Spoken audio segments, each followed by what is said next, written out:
across the vast silence of the desert, where the horizon wavers like a faint mirage and the sun hangs motionless above a sea of gold. The land of ancient Egypt awakens in a shimmer of heat and memory, as if time itself has folded open a forgotten page. The first breath of wind glides over the sleeping dunes, carrying with it the faint scent of the Nile's distant waters. And with that breath begins a story thousands of years in the making.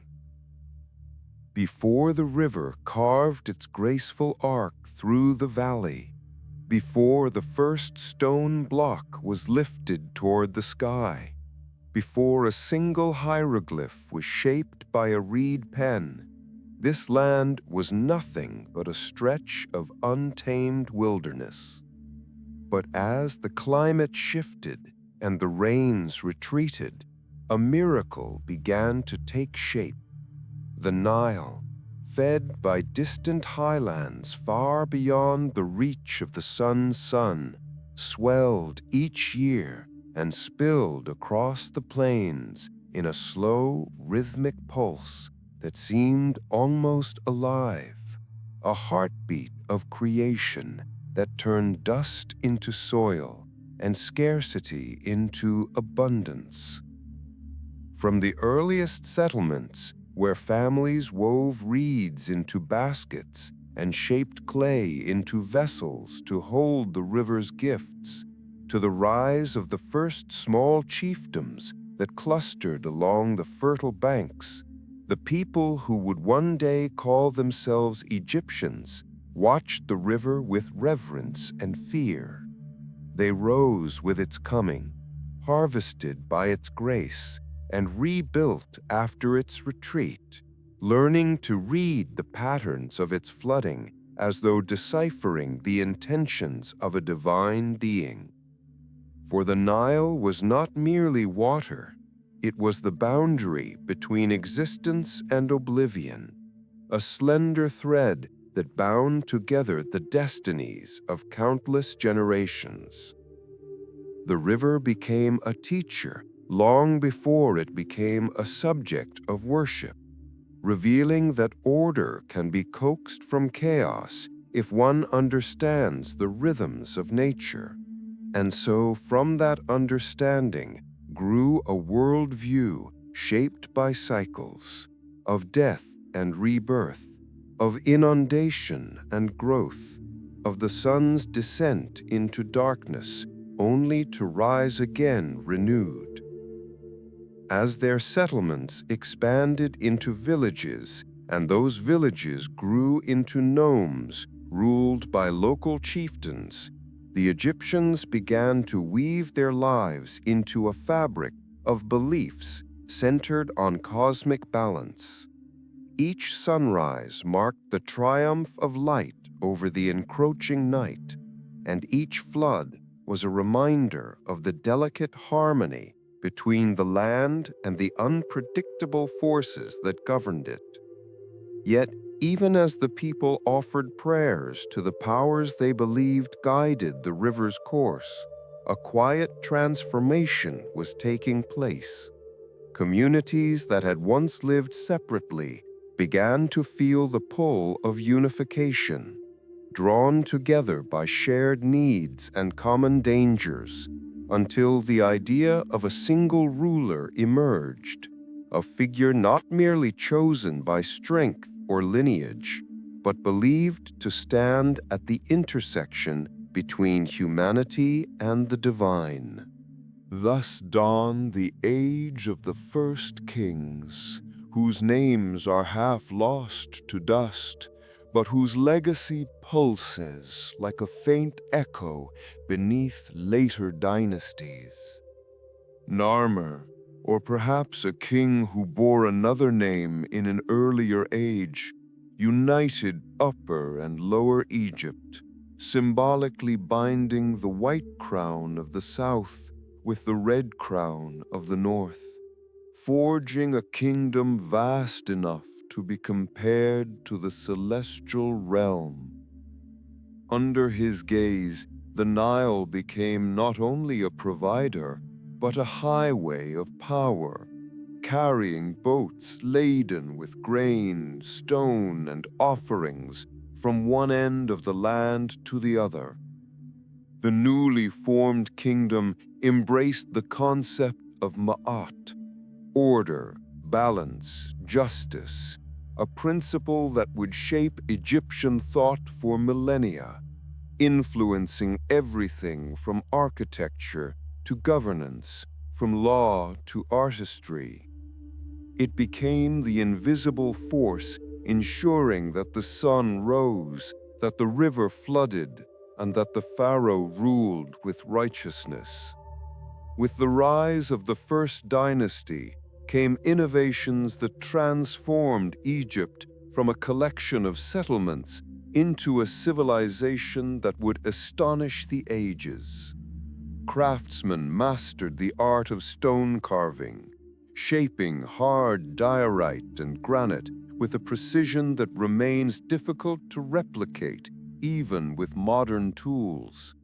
Potters refined their kilns, producing vessels with blackened tops and smooth red bodies, while metalworkers hammered copper into blades sharp enough to cut through leather and wood. In the royal necropolis at Abydos, tombs grew deeper and more elaborate, filled with grave goods crafted for the journey into a life believed to mirror the earthly one. The kings of this early period were buried with boats carved from cedar, which had been imported from the distant mountains of Lebanon, and with jars of wine sealed with clay stoppers stamped with royal names, each offering a glimpse into the wealth and reach of Egypt's budding state. As centuries passed and dynasties rose and fell, the Egyptians refined their understanding of the world around them, mapping the heavens with an astronomer's precision and tracing the cycles of the stars as if deciphering a divine script written across the night sky. The star Sirius, whose heliacal rising heralded the annual flood, became a celestial marker not only for agriculture, but for the structuring of time itself.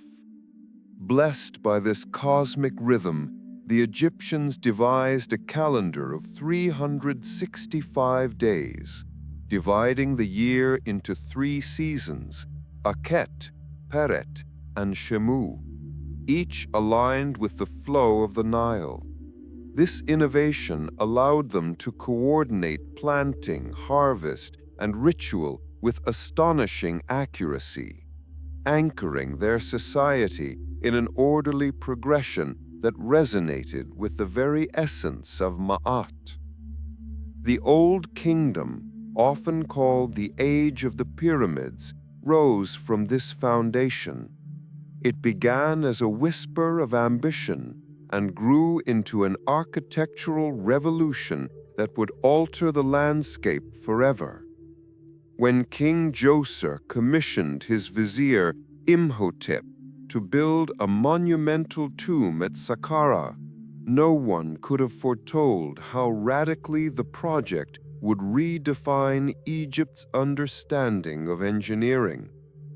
Imhotep, a polymath whose brilliance earned him near-divine status in later centuries, envisioned a structure unlike anything the world had seen, a step pyramid rising layer upon layer like a staircase to the heavens.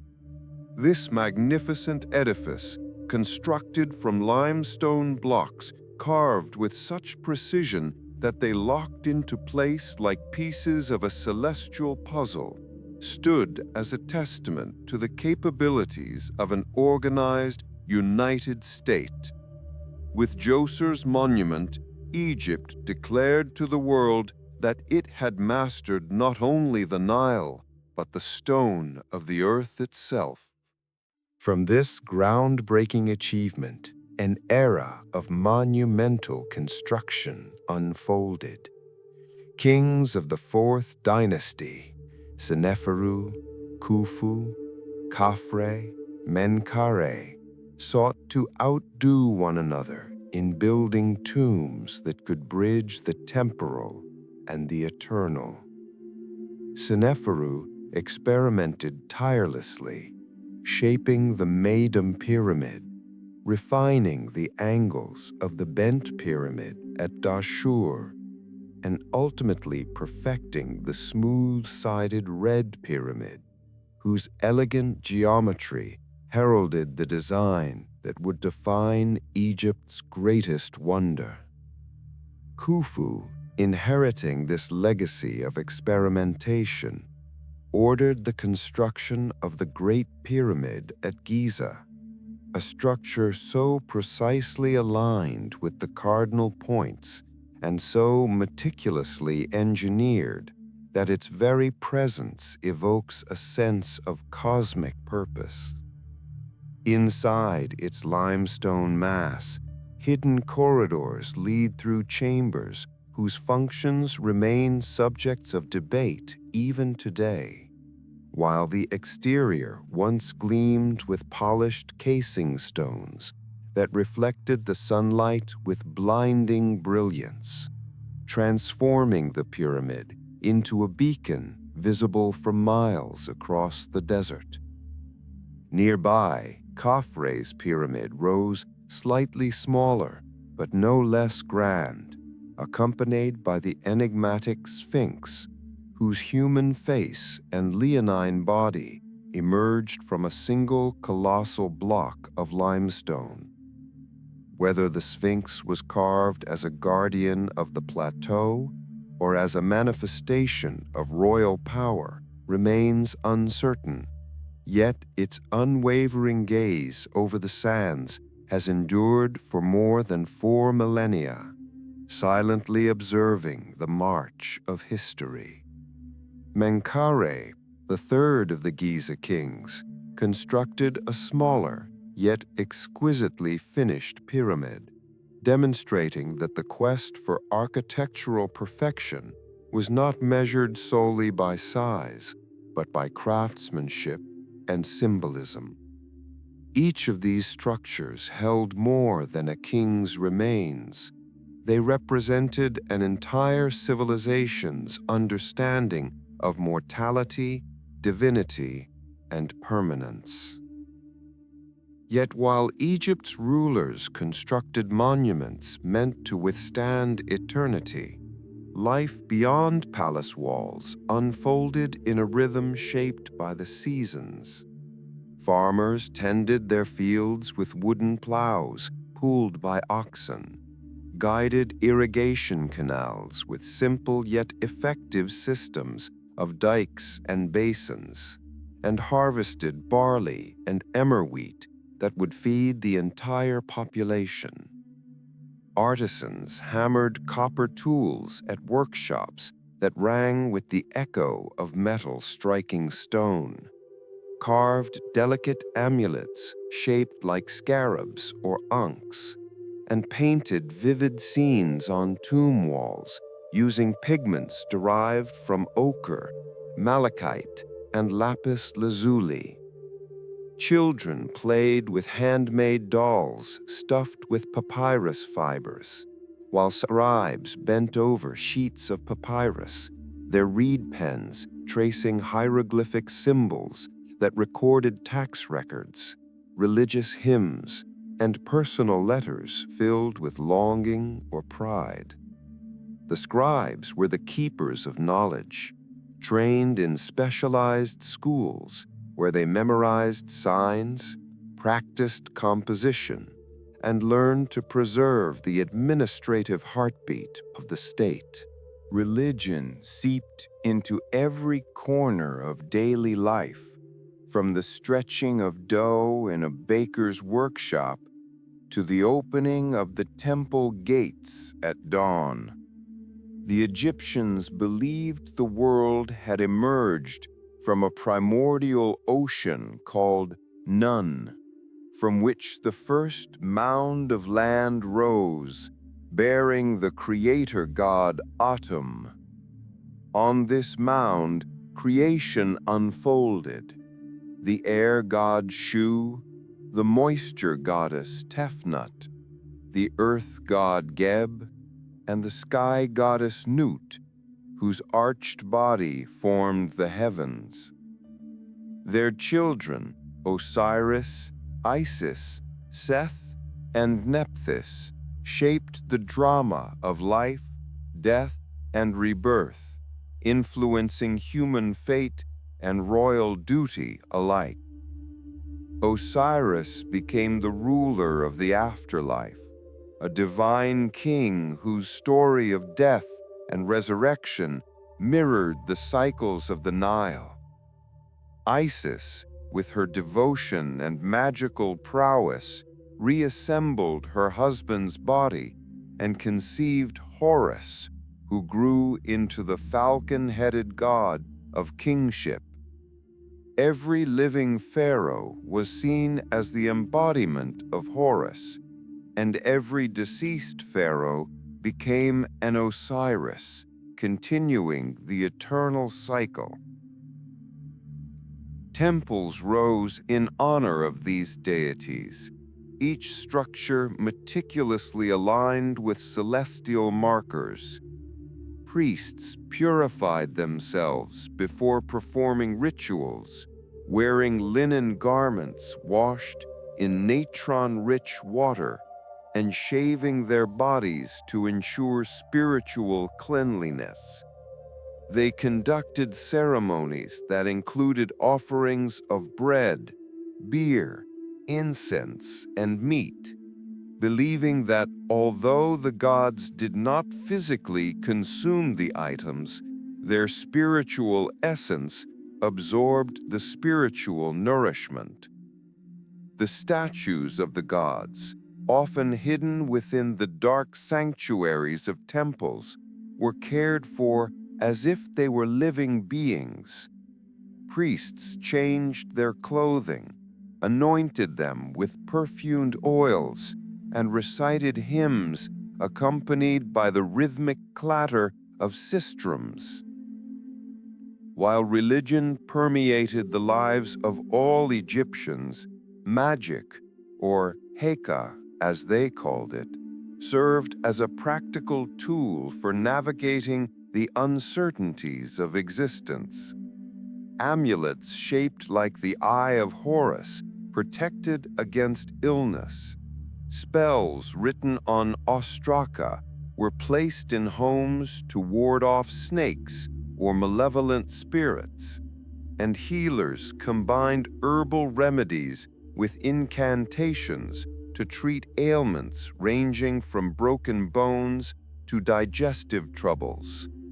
Egyptian physicians were renowned throughout the ancient world, recording medical observations with surprising accuracy.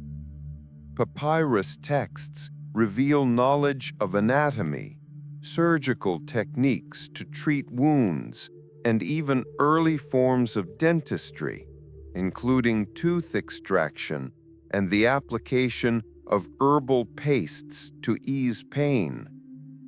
As the centuries of the Old Kingdom passed, the centralized power that had enabled the construction of pyramids began to fragment. Provincial governors, known as nomarchs, gained increasing autonomy as royal authority waned. Climate shifts may have contributed to lower Nile floods, stressing agricultural production and weakening the state's foundations. The first intermediate period emerged from this unrest, a time not of collapse, but of transformation, during which local rulers commissioned tombs rich with artistic innovation and inscriptions that revealed personal aspirations in a way earlier texts did not. These inscriptions show a society adapting, questioning, and evolving. sowing the seeds for the resurgence that would follow. From the shifting uncertainties of the first intermediate period, Egypt emerged into the luminous dawn of the Middle Kingdom, a renaissance shaped by the determination of rulers who sought not only to restore political unity, but to reimagine what it meant to govern a vast and ancient land. The kings of the 11th dynasty, rising from Thebes, reclaimed authority with a mixture of military strategy and diplomatic grace, weaving scattered realms back into the coherent tapestry of one nation. Among them, Mentuhotep II shone brightest, for it was he who reunified Egypt after decades of fragmentation, establishing a new vision of kingship that emphasized both the strength of the ruler and the well-being of the people who depended on the river's predictable blessing. His mortuary complex at Deir el-Bahri, nestled beneath towering cliffs that seemed to guard the entrance to the afterlife, signaled a transition in architectural thought, a merging of natural landscape and human design that echoed the Egyptians' belief in harmony between earth and the divine. As stability returned, the Middle Kingdom flourished like a lotus, blooming after years of drought. Bureaucratic reforms streamlined administration, allowing resources to flow efficiently through the kingdom's arteries. Engineers expanded irrigation canals and built dams to preserve water during lean years, tackling the unpredictability of the Nile with ingenuity derived from centuries of observation. Literature blossomed as scribes composed eloquent works that explored themes of morality, loyalty, and the soul's longing for meaning. The tale of Sinuhe, one of Egypt's literary masterpieces, followed the journey of a courtier who fled his homeland only to yearn for its familiar rhythms, offering insight into the emotional landscapes of individuals living thousands of years ago. Instructional texts, such as the teachings of Amenemhat, blended political philosophy with poetic warning, reflecting the delicate balance between trust and vigilance that rulers needed to maintain. Craftsmanship reached new heights during this period, with artisans producing jewelry of extraordinary detail. Necklaces strung with turquoise, lapis lazuli, and gold shaped into tiny falcon heads or delicate lotus petals.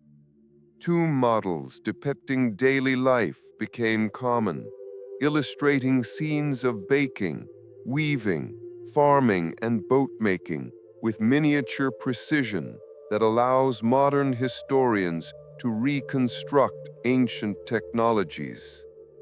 Coffins grew more elaborate, covered in inscriptions invoking protective deities and spells from the coffin texts, which expanded upon earlier funerary literature and democratized access to the afterlife, no longer restricting spiritual guidance solely to royalty. These texts, written in flowing cursive hieroglyphs, traced the soul's journey through perilous realms, providing maps to navigate the afterworld's shifting pathways and ensuring rebirth under the watchful eye of Osiris. The Middle Kingdom kings extended Egypt's influence beyond its borders, launching expeditions into Nubia to secure trade routes and access to gold mines whose glittering wealth fed the state's ambitions.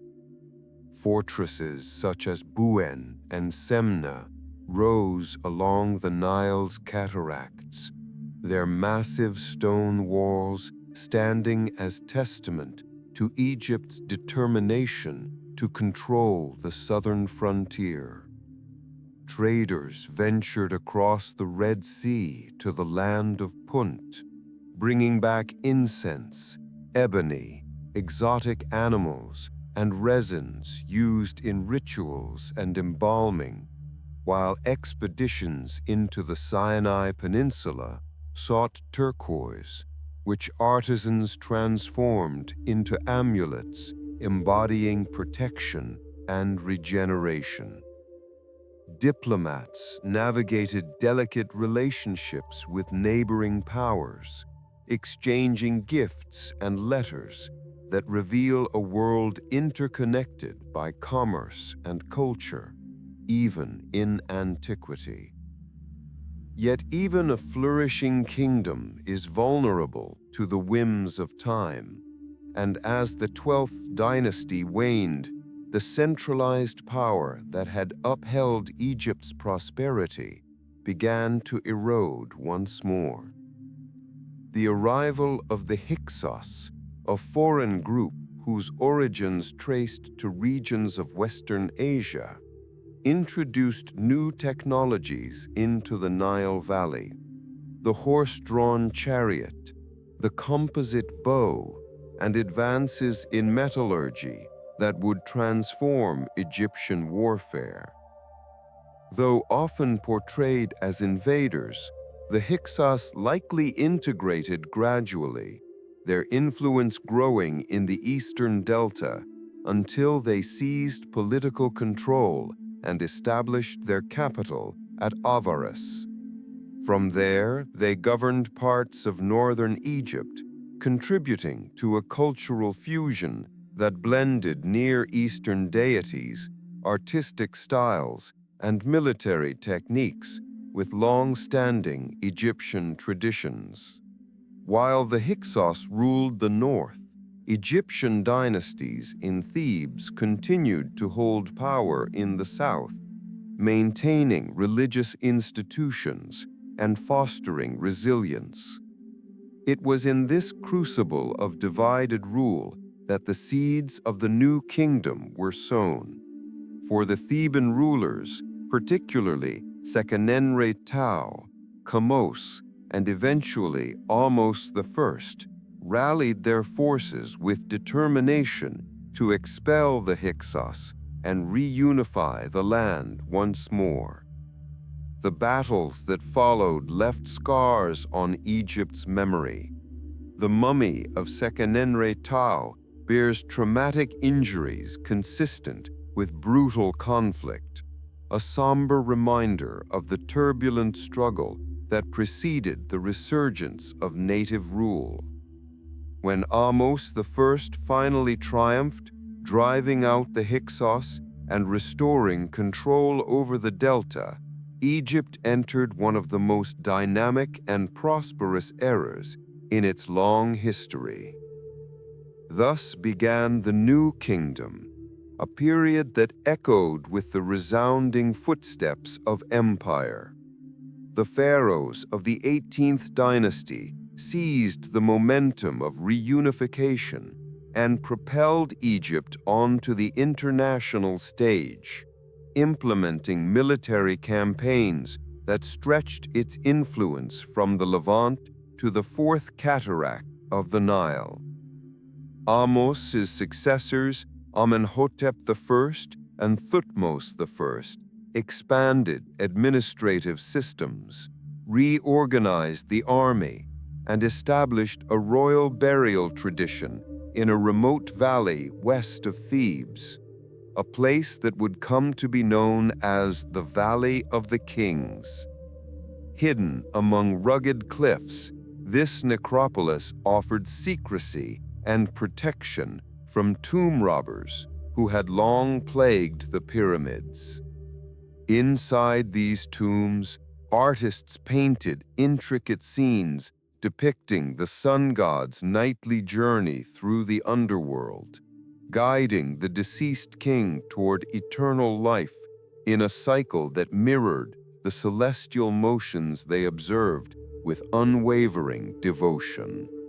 Thutmose III, often referred to as the Napoleon of ancient Egypt, forged an empire through a series of military campaigns that displayed both tactical brilliance and logistical mastery. His army marched with discipline, its soldiers equipped with improved weapons made possible by bronze-working advances. Chariots raced across battlefields, their wheels reinforced and their crews trained to maneuver with deadly precision. After securing victories at places like Megiddo, a city strategically perched along vital trade routes, Thutmose recorded his triumphs on temple walls, immortalizing his legacy in stone. Under his reign, Egypt reached a level of territorial control unmatched before or since, becoming a dominant force in the ancient Near East and controlling vast networks of tribute and diplomacy. Amid this expansion, the reign of Queen Hatshepsut stands as one of ancient Egypt's most remarkable chapters.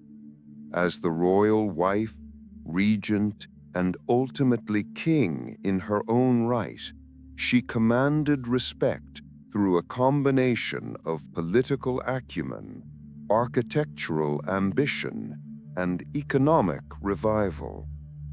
Her mortuary temple at Dir el-Bahri, with its harmonious colonnades and terraces built directly into the cliff face, represented a pinnacle of design. The expedition she sent to Punt, depicted on its walls with vivid detail, brought back myrrh trees planted ceremonially upon their return, a gesture that symbolized renewal and prosperity. Hatshepsut portrayed herself in kingly regalia, not to disguise her identity, but to fulfill the traditional iconography required of a ruling monarch, blending feminine and masculine symbolism in a unique visual expression of authority. After her death, Thutmose III reclaimed full power, and although his motivations remain debated, he initiated a campaign to remove some of her images and inscriptions from public monuments. This act, while often interpreted as personal revenge, may have instead reflected the complexities of maintaining traditional succession lines. Regardless of the reasons, Hatshepsut's achievements endured in the architecture she commissioned and in the prosperity her policies fostered. Her story is a testament to the resilience and nuance of Egyptian political life, where even established traditions could bend under the weight of exceptional circumstances. Under Amenhotep III, the new kingdom reached its zenith of cultural splendor. His reign was marked not by conquest, but by diplomacy, wealth, and a flourishing of the arts. Massive temple complexes expanded, adorned with statues that portrayed the king as a living deity. Among these colossal figures, the twin statues known as the Colossi of Memnon once guarded the entrance to his mortuary temple, rising above the floodplain with an imposing presence that captivated travelers for millennia. Amenhotep III presided over a court rich with international connections, receiving gifts of gold, lapis lazuli, exotic animals, and finely crafted objects from allied kingdoms. The Amarna letters, clay tablets written in cuneiform and exchanged among rulers, reveal a world of delicate negotiations, royal marriages, and assurances of mutual support that stretched across the ancient Near East. Yet the stability of Amenhotep III's reign would eventually give way to one of the most dramatic upheavals in Egyptian history, the religious revolution instigated by his son, Akhenaten.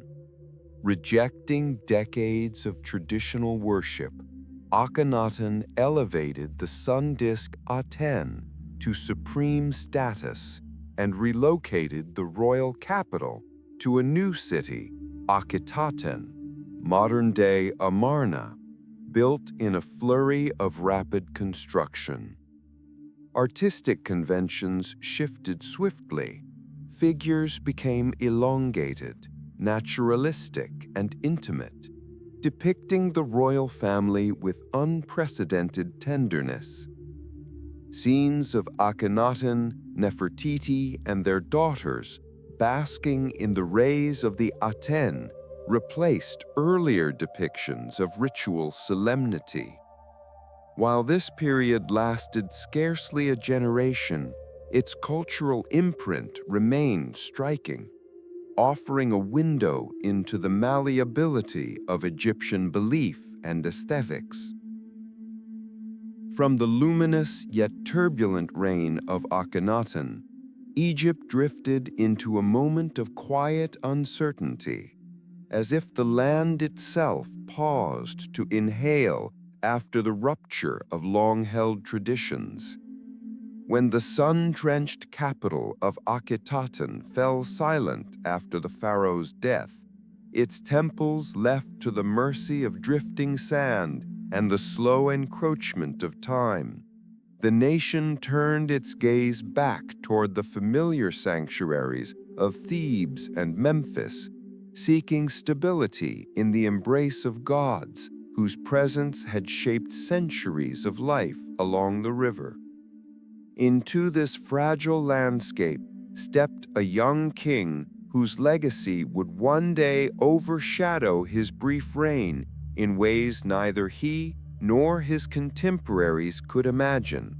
Tutankhaten, still a child when he ascended the throne, soon changed his name to Tutankhamun, signaling a restoration of the traditional cults of Amun and the cosmic order that Egyptians believed had been disrupted by Akhenaten's radical theology.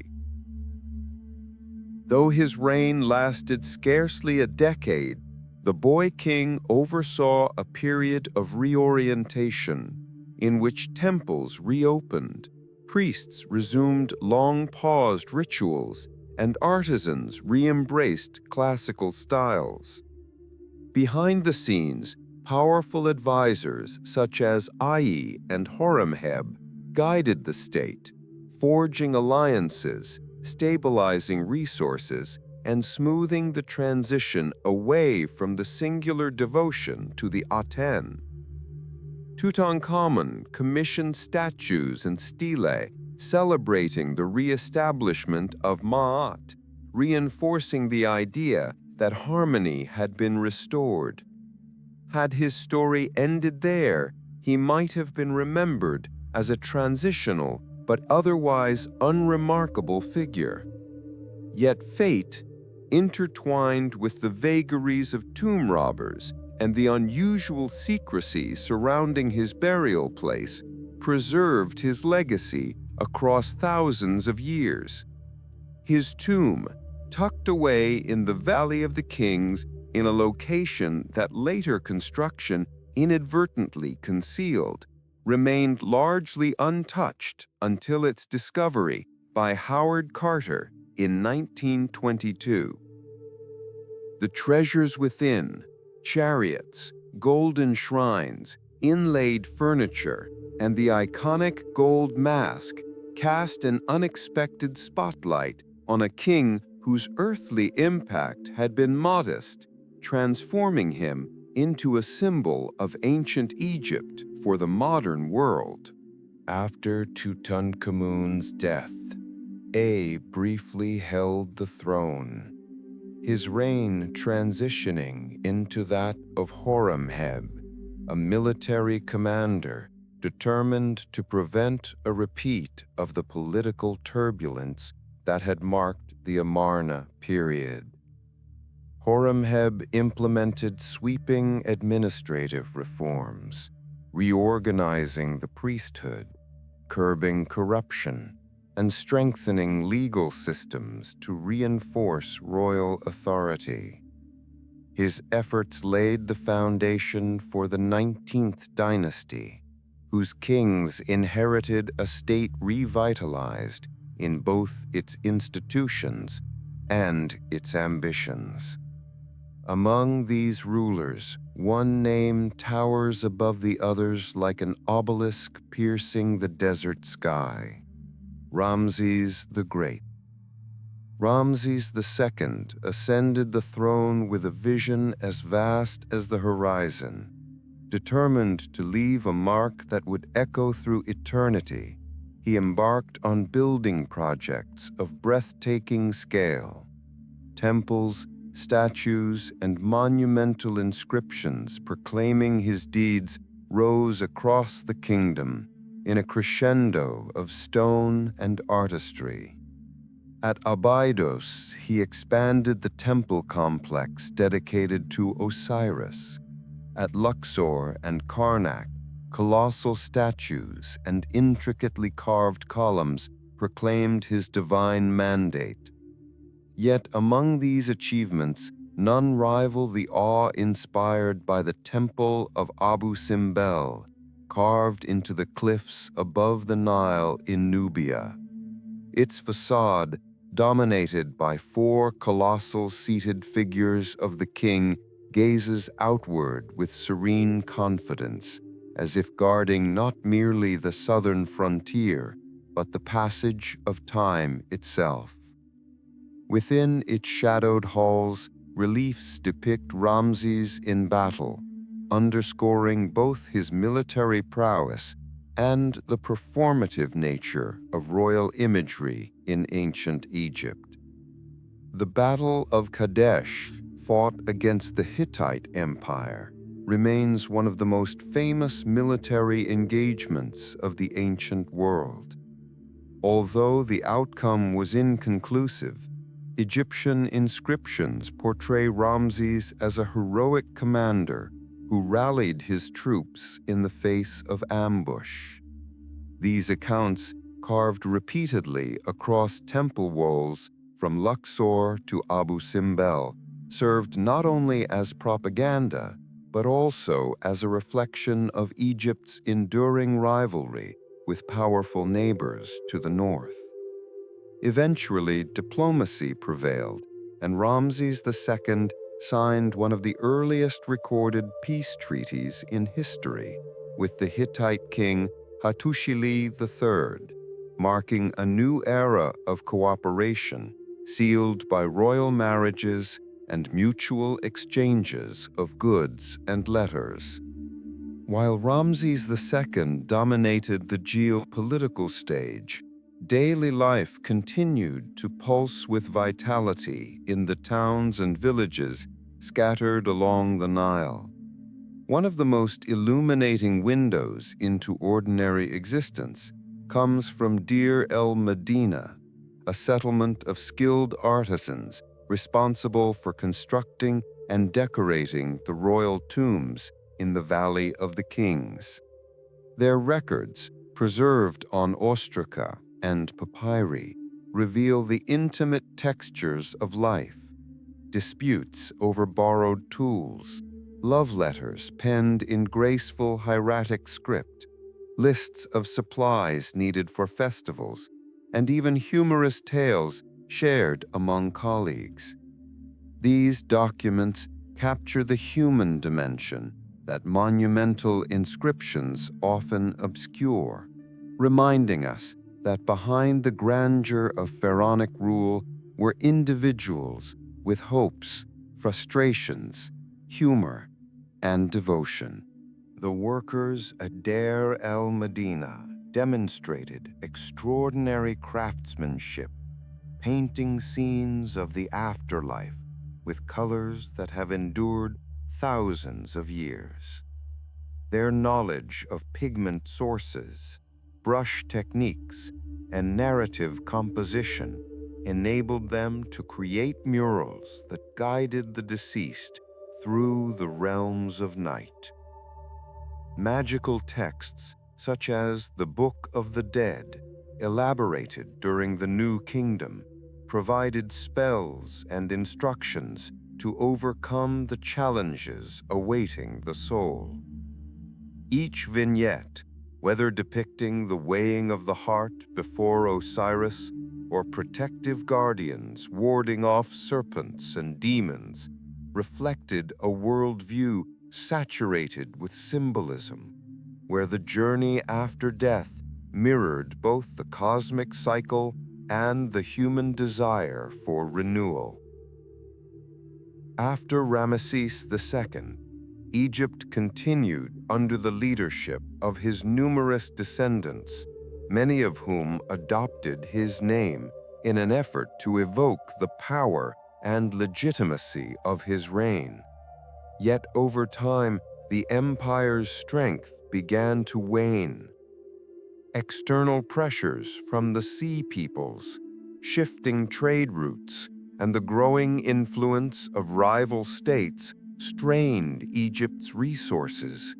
Ramesses III, though often considered the last great pharaoh of the New Kingdom, faced invasions that required immense military response. Reliefs at Medinat Habu depict his battles against these seafaring groups with remarkable detail, illustrating tactics, weaponry, and the drama of war in a visual narrative carved deep into the temple walls. Despite his successes, internal challenges, including corruption, famine, and labor strikes, foreshadowed the gradual decline of centralized power. As the 20th dynasty drew to a close, Egypt entered the third intermediate period, a time marked by fragmentation and the intertwining of religious and political authority. High priests of Amun in Thebes wielded significant influence, while Libyan chieftains established dynasties in the Delta. Far from being a time of stagnation, this era witnessed cultural exchange, adaptation, and the emergence of new artistic styles shaped by diverse regional traditions. Burial practices evolved as well. Mummies from this period reveal advances in embalming techniques, including more intricate use of resins and linen wrappings. The Nile remained the enduring backbone of life, its waters sustaining agriculture and commerce, even as political structures shifted. Barges moved along the river's current, transporting grain, pottery, textiles, and stone between regions. Markets bustled with activity as merchants traded goods acquired from distant lands, cedar from Lebanon, incense from Punt, copper from Cyprus, and wine from Canaan. Musicians played harps and flutes during festivals that honored gods whose temples still anchored community identity, and dancers performed in ceremonies meant to coax divine favor. Eventually, New powers rose on the world stage, and Egypt found itself intertwined with the expanding influence of Nubia to the south. The Kushite kings of the 25th dynasty, ruling from Napata, embraced Egyptian traditions with reverence. They restored temples, revived artistic styles reminiscent of earlier golden ages, and sought to unify the land spiritually and politically.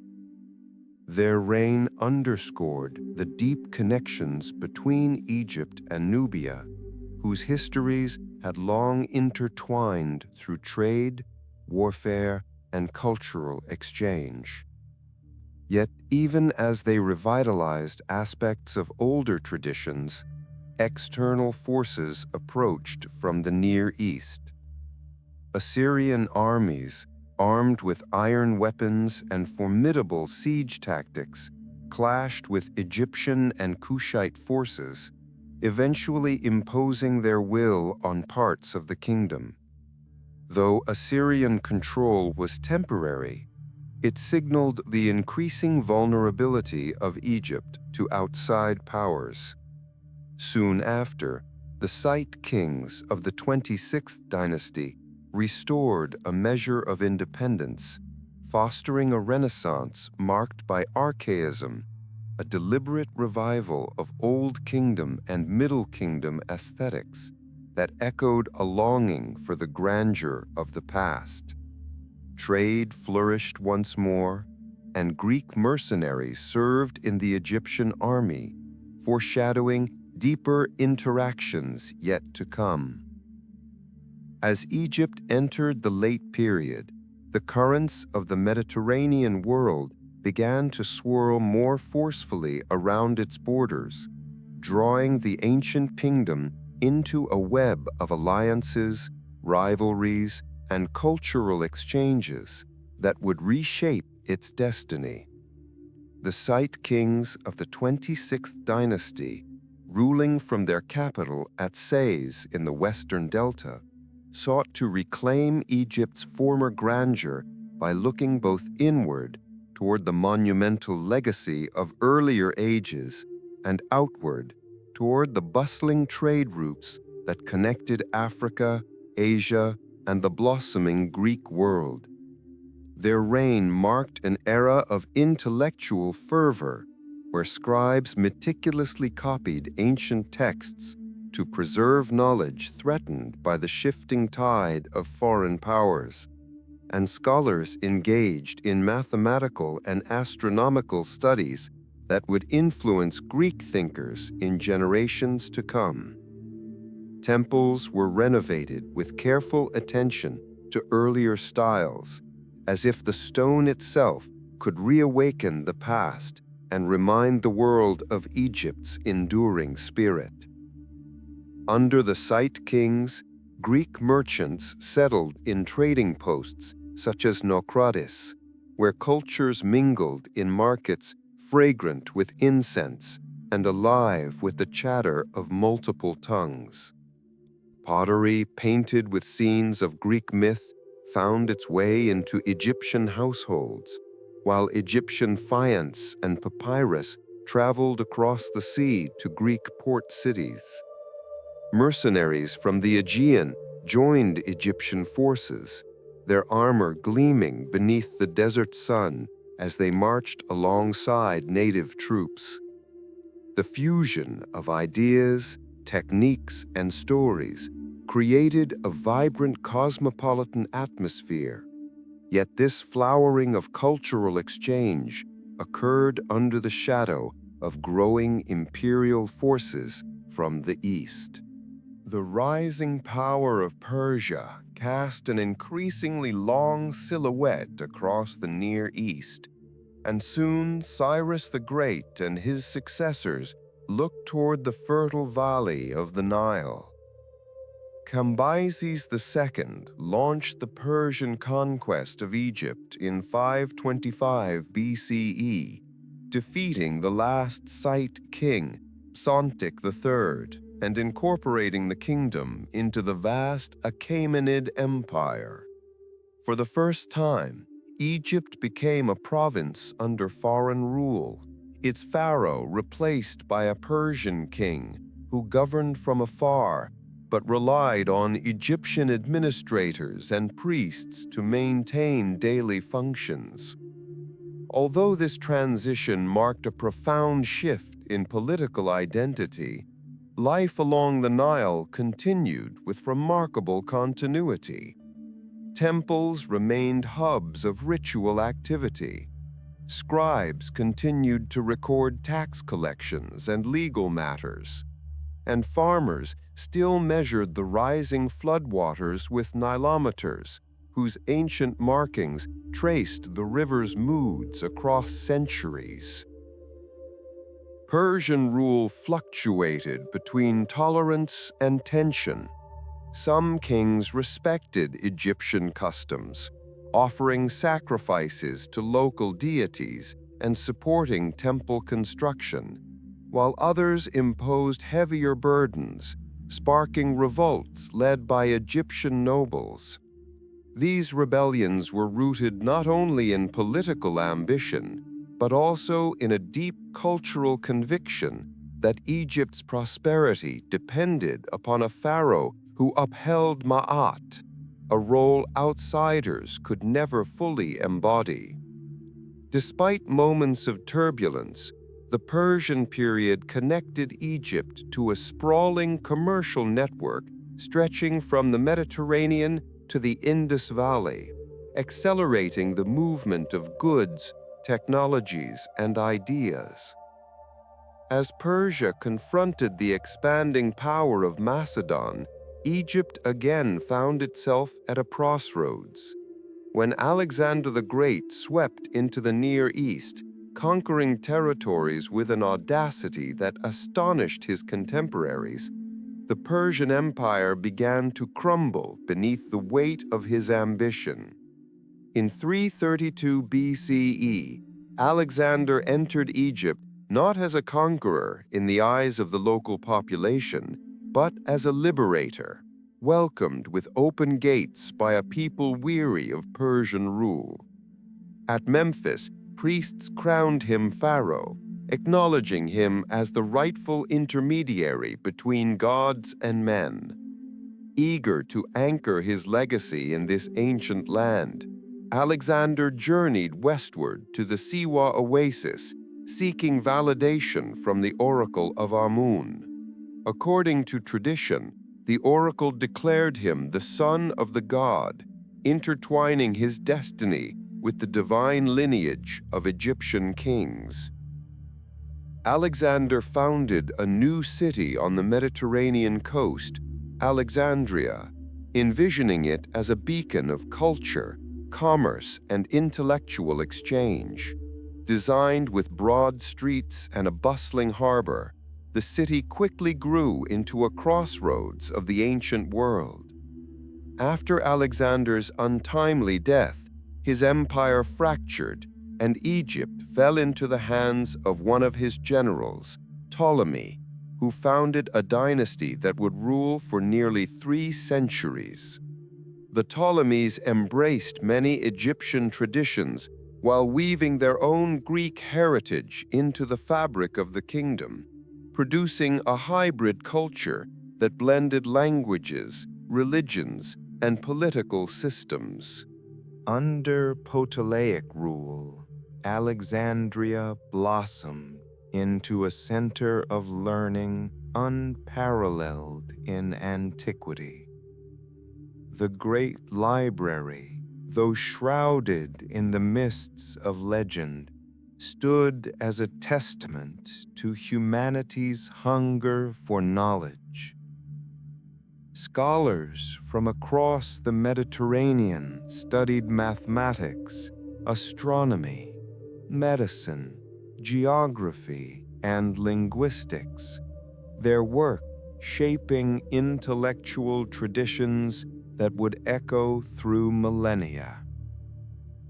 Eratosthenes calculated the circumference of the earth with astonishing accuracy, while Euclid composed his foundational treatise on geometry.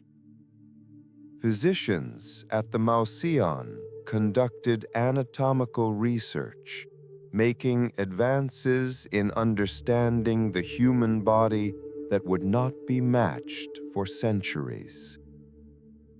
The city's lighthouse, the famed Pharos, rose above the harbor as one of the seven wonders of the ancient world, its beacon guiding ships safely through treacherous waters. Yet beyond Alexandria's glittering facade, the Ptolemaic kingdom wrestled with internal turmoil. Rivalries within the royal family erupted into violent power struggles, often involving assassinations, betrayals, and shifting alliances that destabilized the throne. Native Egyptians, though respected for their cultural traditions, chafed under the dominance of Greek elites, leading to periodic uprisings that revealed the uneasy balance between rulers and ruled. Across the lands south of the Delta, priests of ancient temples preserved rituals that had endured for thousands of years, maintaining continuity in the midst of foreign governance. Amid this backdrop of political intrigue and cultural complexity, emerged one of history's most iconic figures, Cleopatra VII. Fluent in multiple languages, adept in diplomacy, and deeply knowledgeable in the religious and administrative traditions of her land, Cleopatra embodied Egypt's ancient spirit, even as she navigated the turbulent currents of Roman expansion. Determined to preserve her kingdom's autonomy, she forged alliances with Julius Caesar and later Mark Antony, leveraging her intellect and charisma to secure political advantage. Her relationships with these Roman leaders were entwined with strategic imperatives, reflecting the high stakes of a world where Egypt's survival depended on careful negotiation with the rising power of Rome. Cleopatra's story, immortalized in art, literature, and drama, often overshadows the larger context of her reign, which was marked by economic reforms, naval initiatives, and religious patronage. She presided over festivals in honor of Egyptian gods, commissioned temple construction, and presented herself in traditional pharaonic iconography, embodying the role of a ruler dedicated to Ma'at. Yet, despite her efforts, the tides of history were shifting, and Rome's influence grew inexorably. After the defeat of Antony and Cleopatra at the Battle of Actium, Egypt's independence slipped away, and in 30 BCE, the ancient kingdom became a province of the Roman Empire, closing the chapter on more than 3 millennia of pharaonic rule. Though Egypt now answered to distant emperors, the essence of its civilization persisted. Roman administrators adopted Egyptian bureaucratic systems, collected grain from the fertile fields to feed the empire, and maintained many temples whose columns still echoed with the chants of priests. The cult of Isis spread across the Mediterranean, her image appearing in sanctuaries as far away as Britain, testifying to the enduring power of Egyptian religion. Artists continued to paint portraits on wooden panels attached to mummies, the hauntingly realistic Fayum portraits, blending classical techniques with ancient funerary traditions. Even as Christianity later spread through the region, the imprints of older beliefs lingered, shaping rituals, artistic motifs, and the spiritual imagination of communities along the Nile. In remote villages, farmers still lifted irrigation shadoofs beneath the blazing sun, their motions unchanged from those depicted on tomb walls painted 2,000 years earlier. Fishermen cast nets into the river, weaving their lives into patterns as old as the land itself. The desert winds continued to sweep across the plains, revealing fragments of pottery, beads, and inscriptions that whispered stories of forgotten households and unrecorded lives. Egypt, though transformed by foreign rule, preserved its unique identity through enduring customs, linguistic resilience, and profound reverence for its ancient heritage. And now, as the sands of time continue their eternal drift, and the echoes of centuries reverberate through ruined temples and weathered statues, the narrative moves forward into the quiet endurance of a civilization whose influence has transcended each empire that claimed dominion over its lands. Yet this is only the next step in the tale that continues to unfold. Yet even as Rome absorbed Egypt into its far-spanning dominion, the essence of the ancient land lingered, like the faint afterglow of the setting sun reflected upon the Nile's surface. In the shadow of Roman eagles, local priests still tended sacred lakes. Scribes still pressed ink onto papyrus, and families still honored their ancestors with offerings of bread, beer, and fragrant incense. Within temple precincts at Philae, Edfu, and Dendera, cults of the old gods continued to flourish, their rituals echoing rhythms long established by generations of worshippers whose voices had carried praises through halls carved centuries before Rome existed. Isis, with her crown of horns and solar disk, spread her influence beyond the borders of Egypt to sanctuaries across the Mediterranean, her devotion embraced by sailors, merchants, and mothers seeking protection. In a world of shifting politics, the stability of her myth offered a sense of continuity that transcended cultural boundaries. Philae, nestled upon its island amid shimmering waters, became the last bastion of traditional Egyptian religion. There, priests tended the shrine of Isis deep into the late antique world, performing ceremonies that mirrored those of dynasties long past. Pilgrims traveled from far-off provinces to witness the rites, feeling the weight of thousands of years settle upon them as they stepped into the temple's cool, incense-scented darkness. Even as Roman emperors adopted new creeds and the empire's core shifted eastward toward Constantinople, Philae endured, its sanctuaries bathed in the golden light of dawn and the silver glow of moonrise. Each carved relief, each hymn recited at the water's edge, each ritual gesture preserved an echo of a world whose roots stretched into humanity's earliest memories.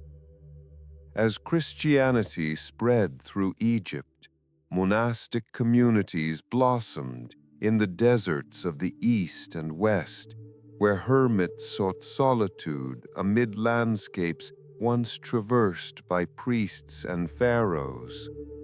Coptic scribes copied sacred texts using scripts derived from the old Egyptian language, ensuring its survival even as temples gradually closed. These communities wove elements of the ancient worldview into new forms of expression. Angels took shapes reminiscent of falcon-winged guardians. Desert saints battled demons whose serpentine figures echoed the foes faced by Ra during his nightly voyage beneath the earth. In this fusion of old and new, Egypt once again revealed its extraordinary ability to adapt without losing the core of its identity. By the time the Temple of Isis at Philae finally closed in the 6th century CE, yielding to imperial decrees and the inexorable spread of new faiths, the ancient religion had already left an indelible imprint on the cultural and spiritual landscapes of multiple civilizations.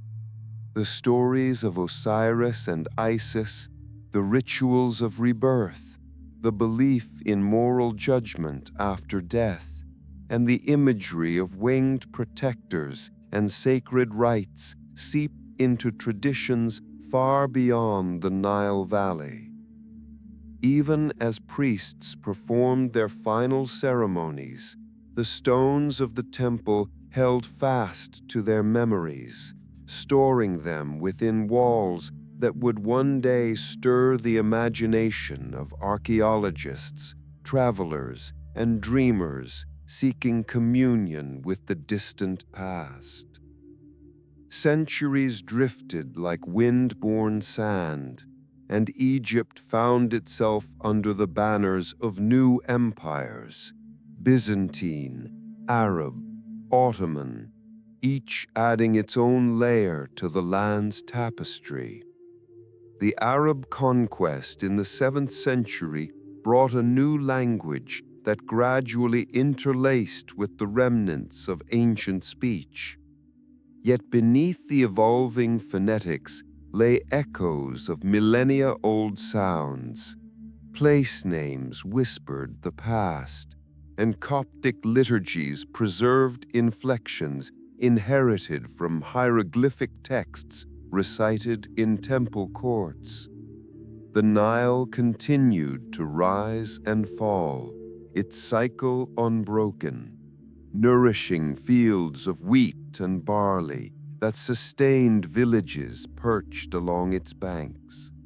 Farmers still gauged the flood's height with the same careful attention their ancestors had employed when pyramids were young. As medieval travelers journeyed through Egypt, they recorded marvels that defied their imagination. The pyramids, stripped of their gleaming white casing stones, yet still standing in solemn grandeur, stirred awe and speculation. Some believed giants had raised them. Others associated them with biblical patriarchs. The Sphinx, half buried in drifting dunes, gazed with enigmatic calm across an ever-changing landscape. Its weathered features, scarred by time and the fierce desert winds, seemed to guard secrets too profound for mortal understanding. In its silent poise, one could sense the residual breath of ancient kings dreaming beneath the sands. When European scholars arrived during the Renaissance, they pored over classical accounts of Egypt, yearning to unlock mysteries whose answers had faded with the last temple chants. Yet the true breakthrough would not come until the early 19th century, when Napoleon's expedition brought with it scholars whose curiosity rivaled that of ancient scribes. Amid their explorations, a soldier discovered a dark stone etched with inscriptions in 3 scripts: hieroglyphic, Demotic, and Greek, the Rosetta Stone. Its discovery ignited a linguistic journey that culminated with Jean-François Champollion's triumphant decipherment of hieroglyphics. Suddenly, the silent walls of temples, tombs, and stelae began to speak once more, their voices rising like a choir awakened after centuries of slumber. With the unlocking of the script came a flood of rediscovered history. Inscriptions revealed not only the triumphs of kings, but the fears, hopes, and rituals of common people whose names had been preserved in carefully carved signs. Archaeologists excavated ancient cities whose streets had lain untouched under layers of sand, each discovery offering a new glimpse into the daily rhythm of life. Granaries still held remnants of grain. Workshops contained tools worn by hands long departed. Letters written on shards of pottery carried messages of affection, frustration, or routine complaint. Mummies, wrapped with meticulous care, emerged from tombs with faces painted in lifelike detail, their gazes bridging the vast gulf between their era and the modern world. As the 19th and 20th centuries unfolded, Egyptology blossomed into a field devoted to unearthing and understanding the vast heritage of the land. From the Valley of the Kings to the damp catacombs beneath Saqqara, excavators brushed away centuries of dust to reveal vivid murals, ornate sarcophagi, and treasures whose craftsmanship testified to a level of devotion and artistry unparalleled in the ancient world. The discovery of Tutankhamun's tomb in 1922 electrified the globe, its golden artifacts reflecting not only the wealth of a young king's burial, but the undying allure of a civilization that had perfected the dialogue between life and eternity. Yet, amid the discoveries, Egypt itself continued to breathe in the present. Fishermen still cast their nets in the Nile at dawn, their silhouettes mirrored in waters that once reflected papyrus thickets and ancient barges. Children played in streets lined with houses built from mud brick, much like their forebears who shaped the earliest settlements along the floodplain. Markets spilled over with vibrant colors, baskets of dates, jars of honey, bundles of herbs, recalling scenes carved thousands of years earlier on tomb walls. The call to prayer echoed in towns that had once rung with the chants of Amun's priests, and minarets rose where obelisks once cast their long shadows across temple courtyards. Through every era, the land remained an anchor for those who lived upon it. The desert's vast silence, broken only by the rustle of wind over sand, held memories older than any empire. The oasis groves, shimmering with palms, offered refuge much as they had for caravans of ancient incense traders. The temples, though weathered, stood with a dignity that time could not erode. And along the western cliffs, the tombs of forgotten nobles and artisans stared across the valley toward the rising sun, embodying the eternal Egyptian dialogue between mortality and rebirth. In this enduring landscape, the past is never entirely buried. It rises with each gust of desert wind that uncovers a shard of pottery, with each ripple of water flowing through channels first dug by ancient hands, with each inscription illuminated by the sun as it strikes a weathered block of sandstone. The spirit of Egypt, woven through the golden age of pyramids, the resurgence of the Middle Kingdom, the imperial sweep of the New Kingdom, the philosophical musings of priests and scribes, the bold experiments of kings, and the quiet labor of farmers whose toil sustained it all, lives on in every fragment of its story. And so, as we stand in the present and listen to the echoes carried across millennia, the land of ancient Egypt continues to speak. It speaks through its monuments and its ruins, through its river and its desert, through the preserved whispers of its people, each voice a thread in the vast tapestry of a civilization that has never truly faded. It endures in the timeless allure of stone rising against the horizon, in the myths that shaped the human imagination, and in the countless mysteries that still slumber beneath drifting sands, waiting for the patient hand of discovery to bring them once more into the light.